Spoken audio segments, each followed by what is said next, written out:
Kumusta mga kaibigan? Magandang araw sa inyong lahat. Mapagpalang araw po sa ating lahat. Sana nasa maayos po kayong kalagayan palagi.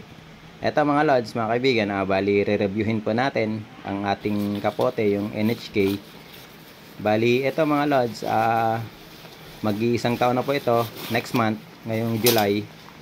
Bali, marami po kasi dati yung nagre-request, nagko-comments na reviewin po natin after 1 year po nating gamit.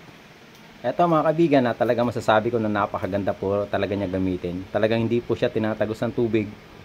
Kasi ilang beses na rin po akong pumapasok ng trabaho na maulan, ginagamit ko po siya. Talagang hindi po ako tinatagos yung damit ko, yung pantalon ko ng tubig. Talagang napakatibay nito after ng ilang buwan.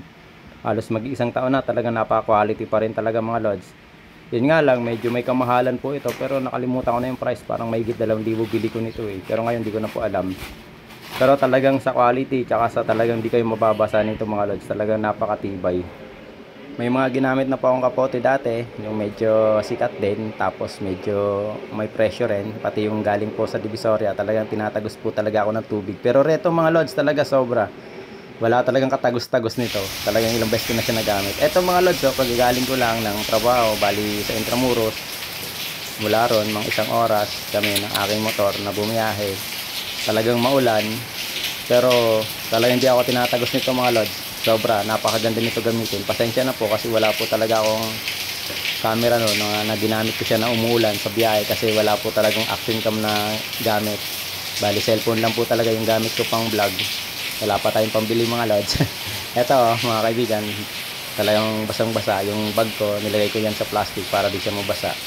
At ito yung kapote natin na NHK, talagang sobra, napakaganda, napakatibay.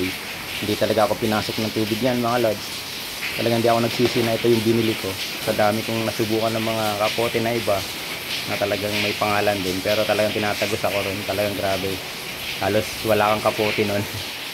Sobrang pasensya na po talaga dahil wala po akong action cam na pwedeng mabasa, pwedeng gamitin sa maulan. Eto mga lods, wala talagang kabasa-basa yan yung aking pantalon. Talagang sobrang okay to gamitin itong NHK. Talagang ilang beses na akong pumapasok, umuwi galing sa trabaho na maulan, pero talagang hindi po yan tinatagos. Medyo may kamahalan pero quality talaga to mga lods, mga kaibigan. Hindi ko pa ito nasubukan ulit sa long rides. Try natin yan kapag uwi ulit ako ng Bicol, kung talagang okay na okay siya sa long rides pa rin. Pero sa ngayon mga lods, halos ilang beses na akong pumapasok, umuwi galing sa trabaho na maulan. Eto, wala talagang tubig yan mga lods. Talagang hindi ako tinatagos yan. Dati-rate dyan pa lang sa may pundilyo ko dito. Talagang grabe, basang-basa na yan. Halos talagang wala kang kapote nun. Eto yung damit ko, talagang wala talaga yan. Walang tubig yan mga lods. Napakaganda talaga gamitin ito. Hindi po ako endorser ng NHK, wala pong bayad sa akin to, pero talagang ito yung nagustuhan kong kapote. Ilang beses na rin po ako bumili ng iba-ibang klaseng kapote. Talagang ito po yung sa tingin ko napakaganda talaga na.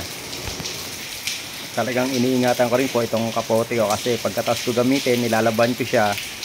Tapos hindi ko lang siya nilalagay sa washing kasi talaga masisira yon. Hindi ko rin siya dinadryer. Pero pagdating ko kasi mga lods, mga kaibigan, nilalabhan ko na siya para matuyo din agad kinabukasan paggamit ko. Mabilis lang naman siya matuyo mga lods. Kaya talagang hinahandwash ko lang siya para hindi siya masira. Kasi kung i-washing na, ako po, yari. Tsaka kailangan din natin siyang labhan kasi namamaho po siya sa ating pawis, sa ating paggamit nito. Kaya talagang maganda rin laban para mabango pa rin. Yan mga lods, talagang sobra. Okay na okay sa akin to gamitin tong NHK. Wala talagang problema sa akin to kahit na maulan. Talagang di katulad dati na sobra, kala mo wala kang dalang kapote nun kasi talagang basang-basa ako. Eto mga lods, yung aking ginamit na pantalon, sinabit ko dito sa may dingding, sa may pintuan. Talagang walang kabasa-basa yan. Hindi talaga nabasa yan mga lods. Dati-rate dyan pa lang sa may upuan, sa may likod, tapos sa may kundilyo, talagang basang-basa na po yan. Pero eto talaga mga lods, wala talaga.